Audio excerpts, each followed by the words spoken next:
Bagi Anda yang baru saja bergabung, berikut berita utama kami hari ini.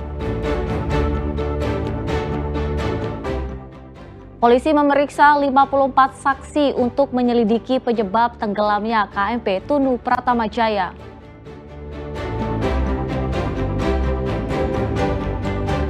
Terpergok mencuri di rumah warga, pemuda di Pasuruan babak belur jadi samsak hidup warga.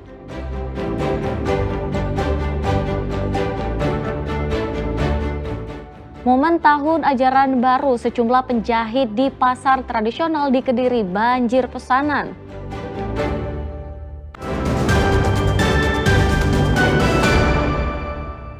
Ya, kita awali informasi pertama. Ditpol Airut, Polda Jatim dan Polresta Banyuwangi telah memeriksa 54 saksi terkait kasus tenggelamnya KMP Tunu Pratama Jaya di Selat Bali pada 2 Juli lalu. Penyelidikan akan dilakukan dengan metode ilmiah untuk mengungkap kecelakaan laut yang banyak menelan korban jiwa tersebut. Proses penyelidikan dilakukan dengan mengumpulkan data-data dari kapal yang tenggelam, serta memeriksa 54 saksi. Para saksi diperiksa oleh penyidik dari Ditpol Airut Polda Jawa Timur, serta Polresta Banyuwangi. Saksi-saksi tersebut meliputi penumpang maupun ABK yang selamat. Namun hingga kini polisi belum dapat menyimpulkan penyebab tenggelamnya KMP Tunu Pratama Jaya.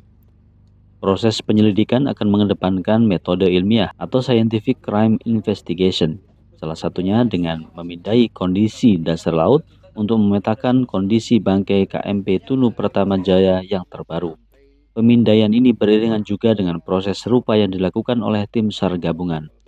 Scientific crime investigation perlu dilakukan untuk memastikan apa yang menjadi penyebab kapal tenggelam. Apakah murni karena cuaca, kebocoran kapal, kelebihan muatan, ataukah karena sebab lainnya. Kalau berbicara penyebab tenggelamnya kapal kan sampai dengan hari ini tidak bisa kita ketahui. Harus pada saat kapal itu kita naikkan dan kita bisa melihat sejauh mana kapal itu pada saat dimulai daripada start di pelabuhan LMC, kemudian bergerak dan tenggelam pada koordinat sekian. Kita melakukan scientific investigation apakah memang ini karena bocoran mesin ataukah karena ombak yang memukul kapal dengan arus yang demikian kuatnya di atas rata-rata sehingga menyebabkan tenggelamnya kapal, ataukah dengan karena beban beratnya kendaraan yang ada di dalam kapal sehingga menyebabkan kapal tenggelam. Data yang diperoleh akan digunakan sebagai penunjang proses penyelidikan yang berlangsung sejak awal tenggelamnya kapal. Bahkan jika memungkinkan, bangkai kapal akan diangkat untuk memudahkan proses penyelidikan. Taufik Ferdiansyah melaporkan dari Banyuwangi. Ya, tangis haru mewarnai pemberian santunan korban tewas atas musibah kapal motor Tunu Pratama Jaya yang tenggelam di Selat Bali. Santunan diberikan kepada keluarga oleh Gubernur Jawa Timur Khofifah.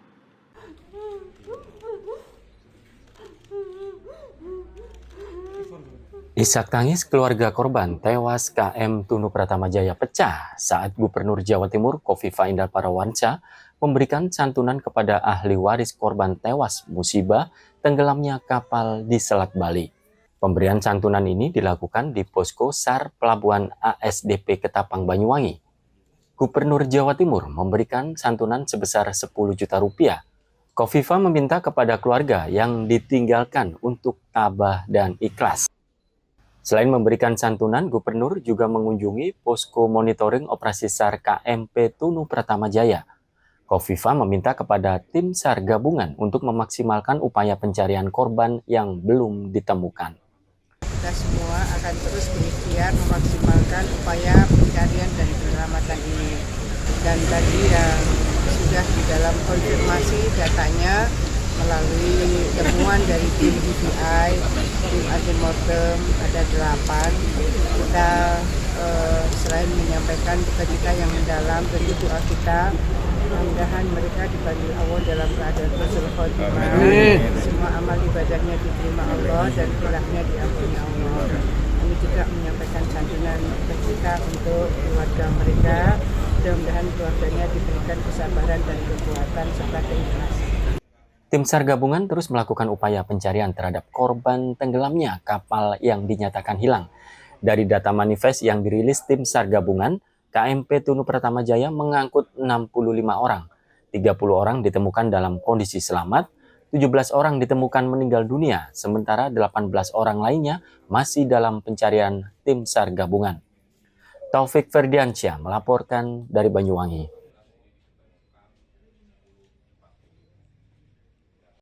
Geram karena di wilayahnya kerap terjadi pencurian, warga di Pasuruan menghakimi pencuri yang tertangkap hingga membakar motornya. Pelaku bersama temannya nekat masuk rumah warga dengan mencongkel jendela, namun saat terpergok warga, teman pelaku berhasil kabur. Seorang maling berinisial AM menjadi samsak hidup warga di desa Karangmenggah, Kecamatan Monorjo, Pasuruan. Pria berusia 27 tahun itu tertangkap basah hendak mencuri di rumah warga bersama seorang temannya yang berhasil kabur saat terpergok pemilik rumah. AM diikat di tiang rumah warga sebelum dijemput polisi ke Mapolsek Wonorejo. Tak cuma menghakiminya, warga yang geram juga membakar motor pelaku sampai hangus. Untuk kepentingan penyelidikan, motor pelaku yang tinggal rangkanya diangkut dan disita polisi sebagai barang bukti. Menurut saksi mata, dua pelaku masuk rumah korban dengan mencongkel jendela dengan sebilah gunting. Saat hendak keluar rumah, aksi pelaku dipergoki kerabat pemilik rumah yang spontan berteriak maling hingga mengundang perhatian warga sekitar. Seorang warga mengatakan amarah warga tak terbendung karena geram atas sejumlah aksi pencurian yang kerap terjadi di desanya. Dan untuk maling itu tadi masuk dengan mencongkel jendela. Jendelanya rumahnya Mas Agus. Ada salah satu saudaranya mau masuk, lah malingnya itu dua-duanya ada di dalam. Dan motornya itu sempat tadi dibakar karena geram. Selain motor pelaku yang hangus, polisi menyita sejumlah barang bukti, di antaranya sebilah gunting, celeng kaleng berisi uang milik korban yang sempat dibawa pelaku, serta celana jin yang digunakan pelaku saat beraksi. Kini pelaku ditahan di Mapolsek Wonorejo guna proses hukum lebih lanjut. Polisi juga memburu pelaku lain yang sudah dikantongi identitasnya. Dan Ari Gafur melaporkan dari Pasuruan. Informasi berikutnya, Satres Narkoba Polres Gresik meringkus 9 tersangka pengedar sabu-sabu di sejumlah lokasi berbeda. Dari jumlah itu terdapat 3 perempuan yang merupakan satu jaringan peredaran narkoba. Dari 9 tersangka yang dibekuk, 5 diantaranya adalah satu jaringan peredaran sabu-sabu. 5 tersangka masing-masing berinisial ICK, TOS, dan 3 perempuan, YO, SK, dan YDS.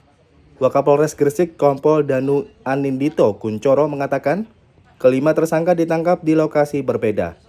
Penangkapan ini bermula saat ICK ditangkap di Kecamatan Bunga. Dari tangan pelaku, polisi mendapati 0,13 gram sabu-sabu yang dibeli dari seorang ibu rumah tangga berinisial YO.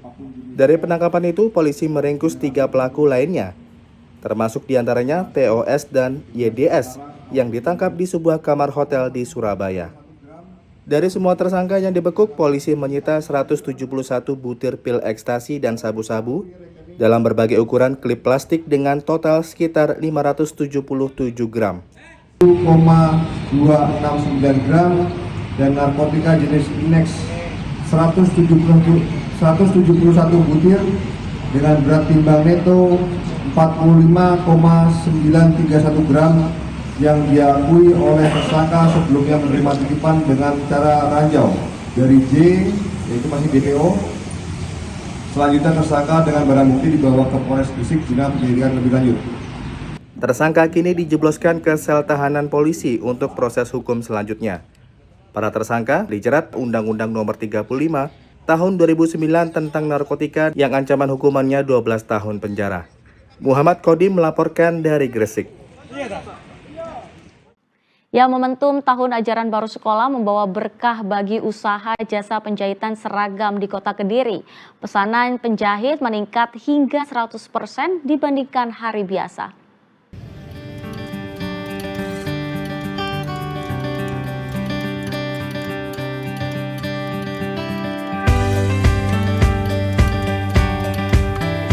Pada momen pergantian tahun ajaran baru, kesibukan sejumlah penjahit di Pasar Pahing, Kota Kediri semakin bertambah.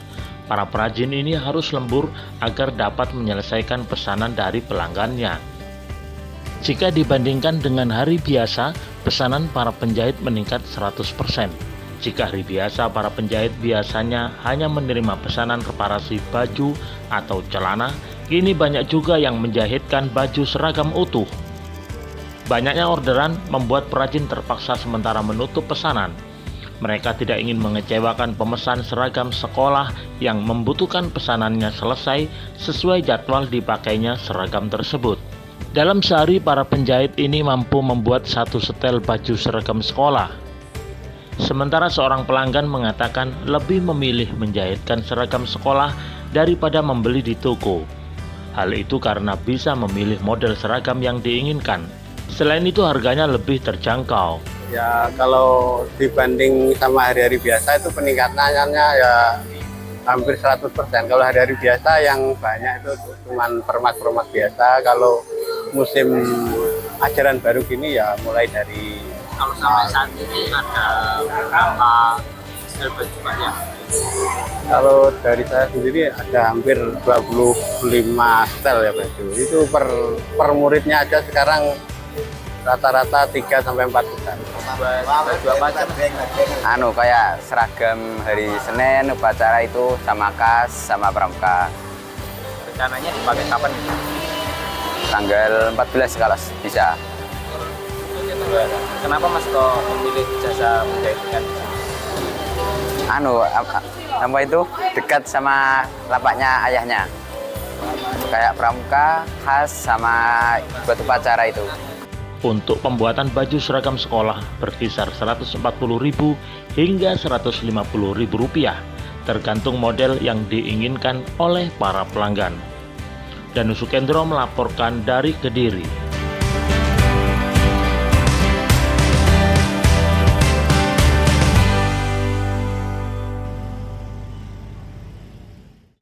Ya, informasi tadi mengakhiri jumpa kita di Berita Jawa Timur. Jangan lupa pastikan Anda subscribe channel YouTube Liputan 6 SCTV Daerah.